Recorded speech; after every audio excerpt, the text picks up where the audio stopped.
بخير بین بو برنامه که نو یه روداوی برنامه بازرگان کو باندوری جهان بازرگانی دسر هوا و جیان هوا دا بوازحی درد کبن بازرگان دی بدیف چاره سریاوی کبن شر جهانی جگوله و بومبان بو هالبجارتنا دراوان و هجمارتنا دراوان هات بازرگانی جریکا حریره یا دور بو آیپاد و موبایل زیرک هات یا گوری شاش نبن بازرگانی کرنا فورکس نقماره بلکو خوشی و عقل و قراره دیگر روداوه که پر بلوین و زفر آلاب و ریسان دبرونی کینت بیردان که هوا دا هون هجای آبوریه که تندرست و باشن جبروی چند سالن از هاول دادم افکاریا کسین و کتبدم که خودی پشکن و هز دکن دروی جهان فورکس دا ده پنجره که بچوب دا لدنیرن و پاره هم پیدا دکن کار من او نینه بجمتا چه هزر بکی و چه بکریان بفروشی بلکه ده هوا فیر کن چاوا هزر بکن دوی بازاری دا کرین و فروتنی بکن حتی که ببین بازرگانه که باشتر و که پروفشنال این جهانه هفتیانه به باشترین ریهم بکار بین پاره پیا بکن اگر بردام بینرین برنامه بازرگان بین و دمه تبی هفتیه که هر نوا بازارین فورکس بود دست خستنا دلیوه که باشتر از دنهنیا چونا جورا نوا وی جهانی جوارا دیار کن اف کار من برنامه بازرگان دا آرمان جامن آوا هون زانیاری و امرازان ببینن یعنی که هزه دادن تا ببی و برهنره که باشتر تبیشم بیه که از لورم حتی که پشت راز ببم هون دستان جوی بازاری برنادن بخسارتی جبر که به هزرا من بردوام ریک هیا کار پیتی تکرن و شروعین من افکاری تتکن نیاسینا وی ریه و تفیر کن چاوا با آوه که درست ریا درست یا فورکسی پیدا بکی برنامه بازرگان ده همو شنبیه که دام دید گل هوا بن به گل افکار خواه بس بحثا رسن رواندید کم شارزای بسپورین دارایی نافدار لکردستانی و عراقی که رسن وی بس باشه کم برنامه بازرگان دست پی بکنید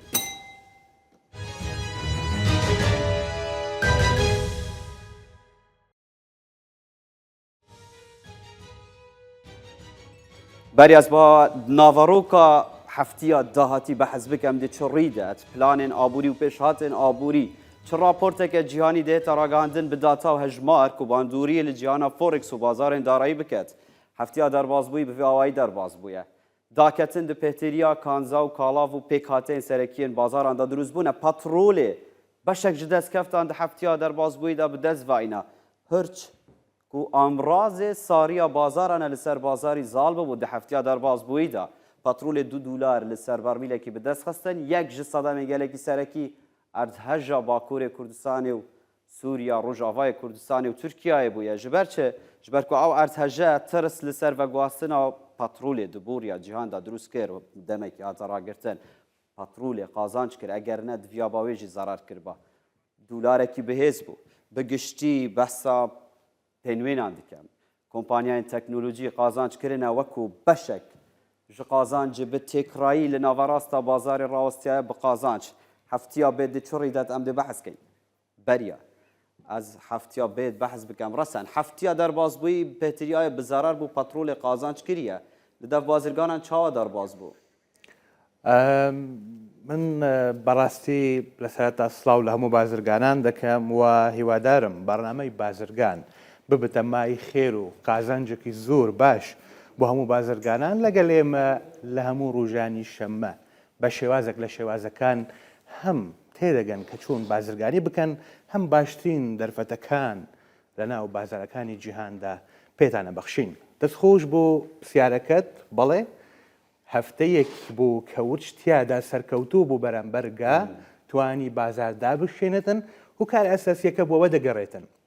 کە بە دروستی دولار توانی خوڕاگرت و دەست بە بەرزبوونێک بکەتن کە پێڵێن ڕیتێستێک حتا نێزیکی $104-103 بەرز بوو بەمە شاڵتون دابەزی پاوەند دابەزی یۆرۆ دابەزی و ئەو سەدەمان نەفتێژی و کارەکە ئەوە بوو بگشتی بوو از خوازم از تو بحثا چوار سرکی ترین پیکاتین بازاری بکم از بحثا پترول زری نازداک و یورو دلاری کم کنترل با اگر تو بخوازی سر بازاران دکی هایدار بید وید وان چهار پیکاتان بنیری سرکی ترینه پشتی ناوره که هم ده بحثا وان چهار پیکاتان کین به گرافیک و هجمار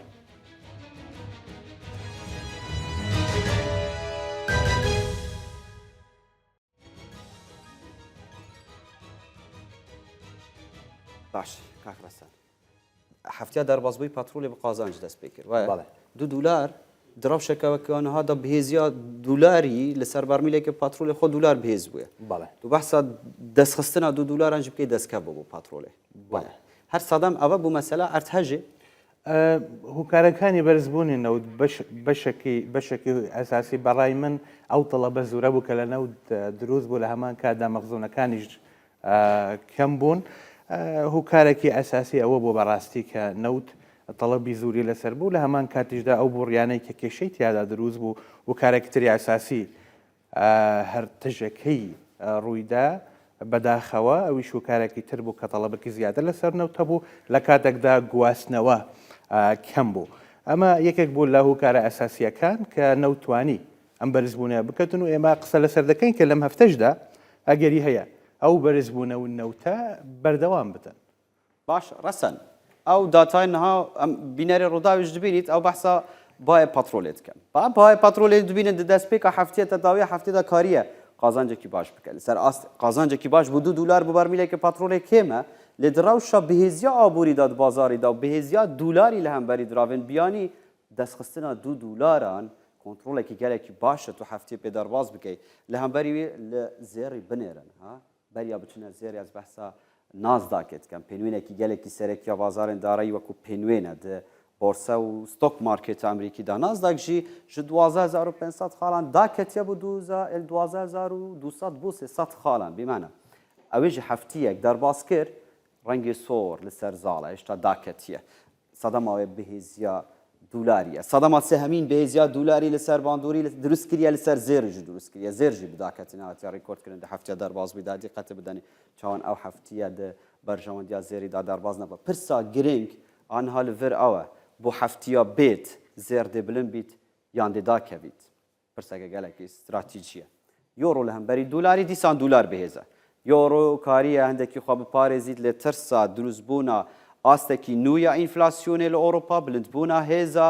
کڕینێ یان کێمبوونا هێزە کڕینێ و بلندبوونا چه تشتی بلندبوونا بەهای سۆتەمانی لە ئۆروپا شتا ماترسیایە سەرکردەیەن ئۆروپی دبێژن دە هەفتێن بێت دمەها بێتدا دەوێن فکر لێیەکێ بکەن ئەم سوویا بانقی بلند بکەن ئاستێن ئینفلاسیۆن هێشتا ماترسیدارن بۆ هەفتیا بێت ئەوە دەدروست بیت بۆ هەفتیا بێت ڕەسەن وسایە یعنی مەترسی لە ئۆروپا هەیە سویا بانقی بلند ببیت دولار دە هەر وەکو خۆ بەهێز بیت هەفتەی کە ئێستا ئێمە لە بەردەمین یەکێکە لە گرنگترین هەفتەکان بۆ ئەمریکا کە بەڕاستی هەفتەیەک دەبتن بوو ئەوەی ئێمە شیکنەوە لەسەر هەڵاوسان بکەین لەبەرەوەی پابندە بە بەرزبوونەوەی نرخی سوو و دەبێتە هوکارێکی ئەساسی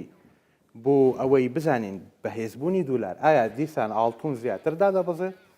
یان ئاڵتون دەست بە بەرزبوون دەکەتن ئەمەشی دەکەینەوە لە حاڵەتێک لە حاڵەتەکان کە شیکنەوەیکی دقیق بکەین بۆ ئەوەی پێشبینیەکانی بانقەکان چین باش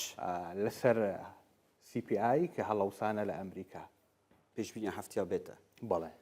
نەها ئەم دەبەر سڤ خەلکی بدەن ژبەر کۆ بەرنامێ بازرگان بەرنامەیەکێ بوو بازرگان و خەلک و بینەرە ڕووداوەیە چەند ساڵە هین چاوەڕێنە هەم بکاربن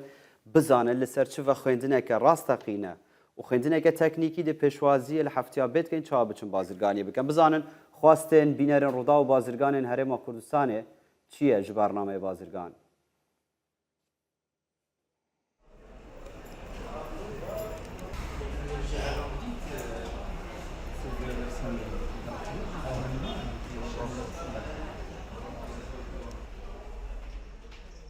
پرسی ئابووری و ستۆک مارکێتەکان بڕۆنتر بڵێم زیاتر هۆشداری بداتە خەڵکەکەی بۆ ئەوەی خەڵکەکە زیاتر زانیاری ورتر بەدەستبێنی بۆ چۆنیەتی مامەڵەکردن لە بە دینار بۆ دۆلار بۆ ئەوەی زیانی ینی زیانی بەرنەکەویتن من پێم باشە شرۆڤێ لەسەر سعرەکان بکەن لەگەڵ شریتەکە لەگەڵ بۆرسە عالەمیەکە ئەمەش لە دوو ڕوانگەوە یەکێمیان تیش بخەنە سەر هێنان و بردننی ئاڵتونەکە و گەڕانەوەی بۆ شوێنی مەبەست کە دوبەی و ئەستەمبوڵە باسی ئەو باج و خەراجە بکەن لێمان وەرەگرن لەسەری وڵی من حەزەکەم شرۆڤەی ئەوە بکەن کە خەڵک چۆن هۆشیار ببێتەوە کە لەکەیە لە چه حاڵەتێکا زێر بکرن کە زەرەر نەکەن و لە چه حاڵەتێکیشا بیفرۆشن کە زەرەر نەکەن خۆمە دەبێتن ینی بۆ خەلکێکی دیار بێت بەهۆی زێری ینی بۆهۆی زێری نەیە ڕاوستیایە کوبینەیە مستاقر ئەبروکە دەبیژە خەلکی غۆڕام 800,000 چی بێت سبای بژێ 85,000 ئەبەجی هەمی کیری بەیگرێدا بەهۆی دلاری بە چونکە ئەمێ زێری البێری بەهۆی عێراقی ئەمێ دیناری تفرۆشین والله صحبات حلال وحرام يا زيري يعني كريم فروتني يا اغلبيه انه كان شيء بين نطوبين صادين انه هم يتكفنت حرام اذا تشنكو اصلا الشريعه الاسلاميه ده زير بدين حرامه وبدين يتدنف عالمي قصه الدنف عالمي پێشنیار دەکەم بەرنامەی بازرگان ئەو هۆشداریە یانێ تکە خەڵک بە نەزانین نەکەن لە بەرۆی نەزانین ماری کاول دەکا گیرفانی کاول دەکا دەوروبەری دەستێنی بە نەزان هیوادارم بەرنامەی بازرگان ئیش لەسەرەوەی بکە زەرەرەکانی چۆنە قازانجەکانیش چۆیێت. باش کاک ڕەسەن ڕاستی پرسیارێمان gelek جدی بوو بەڵێ پرسیارێمان gelek گرنگ بوو گرێدای فۆرکسێ بوون یەک جوان پرسا دەبێژن ئەم چاوە فۆرکسێ بکەین بە حەلالی و حەرامی جارێ فۆرکس بازارێ بێن فرەهیە بازارێ ڤە خوێندنیە دوو جوورێن ڤە خوێندنێنە کو ئەم بوو بکەین مەسەلا ڕاستەقینەیە و نوچە و هەواڵ و پێشاتên سیاسی و ئابووری و پلانên هەفتیە و مانگên پشتی وێنە یا دووهەمیژی تەکنیکیە کو زیاتر کارێوایە و شارەزایەن بازارên دارایی چاوا زیاتر بکاربن بچنە فۆرکسێک و نەکەونە خەڵەتی جودا ژبان مەسەلا ڤە خوێندنا ڕاستەقینە تەکنیک بەڕاستی ئامانجی بەڕنامەکە خۆ ئەوەیە ئەو بەڕێزانەی قسەیان کرد دەستیان خۆش بە زۆر بە جوانی لە شتەکە تێدەگەن باسی مەترسێکی گەورە کرد کە منیش پاڵپشتیە و قسایەکەم بە جددی بازارەکەم مەترسیدارە بەڵام گرنگیەکە لەوەدایە ڕوودا و ئەو پرۆگرامە دروست کردووە بۆ ئەوەی بێتن لە ڕووی ئاستی ڕەوشەمبیریەوە لە خەڵک تێبگەینێت کە چۆن بەکاربێنن چۆن بتوانن استیفادە لێ بکەن و بەردەوام نێزیک بن لێ لە هەموو هەفتانەدا هەم لە ڕووی زانیاریەوە و هەم لە ڕووی شیکاری تەکنیکیشەوە بەڕاستی کە قسە لەسەرەکەین ئەمە بە دڵنیاییەوە هەردوو پێوەەر هەم فەندەمێنتاڵ وەکو سیاسەتی دەوڵەتەکان وەکو پلانەکەیان و لە هەمان کاتدا تەکنیکیش بە دڵنیاویەوە ئەم هەردووا دەکەن کە بازرگانان بزان لە هەفتەکەدا چۆن قازانج لە بازارە ئەم کوکن لەسەر یەک بۆ چۆن بە خوێندنێکە باش بنفرەیەکە باشە بیت بوو مەسەلا زێڕژی یەک جوان پرسەنگالێکی گرنگن و بەردەوام ئەو پرسە ژمەژی وەکو میدیاکارێن ئابووری تێتەکردن زێر چاوە بێتەکردین کەنگی بێتەکردین کەنگی بێتە فرۆتن زێر دویا بیت ئەم وەکو نافخۆیی وەکو مسقالە زێری لێ دنێرم چاوێمە لە دیناری و دولاری بیت لە خواست و خستنە ڕۆیە بیت بە دڵنیاییەوە ئەوە نقطەیەکی لۆکاڵیە توانین بڵێن بەڵام یەک شتی گرنگمان هەیە نرخی زێر نرخەکی جیهانیە کاتێک زێربەرز دەبتن لە بورسەکانی جیهان کاریگەری لە کوردستان دەکەن لە هەولێر و دهوک و سلەیمانی و لە هەموو ناوچەکان دەکات کەواتە زانینەوەی نرخی جیهانی زێر هۆکارێکی ئەساسیە بۆەوەی زێڕەنگر بزانێتن چۆن ئەم هەفتەیە ماملە بکەتن و چەند بکڕتن لە ڕووی کە باسی کیلۆ بکەین و ئەوانش و لە ڕووی بکوتاوەکانیش ئەو کاتە ڕەنگە بتوانن بۆ درێژخایەن استیفادە لە وەزعکە ببینن باشە کاک ڕەسەن پرسەکە دن هاتیە بەسا فۆرکسێ دکە فۆرکس چییە ئەم دخوازن زانیاریان لەسەر یەک جوان تارگێت و ئارمانجن دروستکردنا بەرنامەی بازرگان ئەوەیە بینەری ڕابێژن فۆرکس چییە دەچاوە داخەبی فۆرکس بۆرسایکە بازارên داراییە پێکاتیە ji bazirganîkirina kelûpelan di nêvbera cûtên diravan da zêdetir ji diravekî di navbera welatekî bi welatekên din da bi taybet welatên mezin û kompanyayên cîhanî ku paytextên bazirganiyê li werin û kar bi diravên serekî yan pêkatên serekî yên bazarên darayî têtekirin petrol û alton û pênûên û heta بەڵێ بەڕاستی وشەی خودی فۆرکس لە فۆرن ئەکسچێنجەوە هاتووە ئەم بازارە داراییەکە ینی ڕۆژانە بەپێی کوتاداتەکانی 2022 کە دەستمان کەوتووە 5 تریلیۆن مامەلە تیادا ئەنجامە دێت بەشێک لە بحوسەکان دەڵێن گەری هەیەمە بە لاڤرجەوە بدەن بەڵام ئێمە ناچینە قۆلاییەکە بەڵام گرنگیەکە ئەوەیە کە بزانین ئەم هەموو گەورەی مامەلە لە ناودا مەوجودە ئەو 7.5 تریلیۆن دلارە 5 ڕۆژێن هەفتێ داهاتنەوە چۆنێت کە مودەی 24 کاژێر نەک هەفتی هەر هەفت ڕۆژە هەردوو بوو چۆن هەیە بچکە بەپێی لاڤرج حساب دەکرێت دەتوانین لە ڕۆژێکدا بە تەفسیل باسی خودی تەکنیکی داخلی خەریتەی بانکەکان بکەین کە چۆن ئەم شتەیە ماملە لەگەڵ دەکەن باش لە هەفتێدا 24 کاژێران بە 5 ڕۆژێن هەفتی ئەگەر دوو ڕۆژێن بێنڤەدانی ژێبن بازاران بەکری بن تو کاری بهێسانی لە فۆرکسێ بخوێنی بازاریدا نێبەرە پەرەیەن وڵاتاندا دنێ بەرە خاڵێن و بازرگانی پێ تێتەکردن و ئەو بازارێ دارایی دێتە کۆنتڕۆلکردن بەسە دولاری دکەم بۆ نمونە لە هەمبەری دلاری ئەمریکی لە هەمبەری دلاری کەنەدی یعنی ژاپۆنی ئیتر شتێکی تریش هەیە بەڕاستی جیاوازی دەکەت لە نێوان ئەم بازارە جیهانیە لەگەڵ بازارەکانی کلاسیکیەوەیە کە تو هەم دەتوانی لە کڕین هەم دەتوانی لە فروشتن قازانش لە ماملەکەت بکەی بەڵام من حەز دەکەم لێرە قوسێک دروست بکەم هەموو ماملەکە کڕینە فروشتن لە مەوجود دانیە کاتێک تو ئەفروشی تو ئەکری بەڵام نمونونەکە چۆنە کە تو لە ئەوروپا یۆڕۆتە ئەبێت تارەیەک بگری مەسەرەن بچە بریتانیا پارەکە بگۆڕیتەوە وایە لێرەدا کۆمپانیاکە دێتن پارەکەت لە یۆڕۆ دەکەتە پاون بەڵام بەرامبەرەوە سپریدێک هەڵدەگرێت کە پێ دەڵێن ئەمورە بۆ یەک کە خستنەوەی هەردوو ماملەکان لە فروشتنیشدا ئەسڵەن تو یۆڕۆ پاونت کڕیوە بەڵام پاونت کڕیوە ماملەکەت دەکەتە یۆڕۆ و دیسان کۆنڤرت ئەکرێتن بە USDT کە لە خودی حسابەکەتدا هەیە اینجا تو ئەو کاتە پێت وایە لە فروشتن خێرت کردووە لە دابەزین بەڵام لە ئەسڵدا پاونت کڕیوە دوێ ئەم بەرسڤایی و ساژ بدەن مەسەلا ئەو کڕین و فروتنە تو پێدوی پلاتفۆرمێکی بەڵێ درێوە پلاتفۆرمێدا کڕین و فروتنە خۆ بکەیت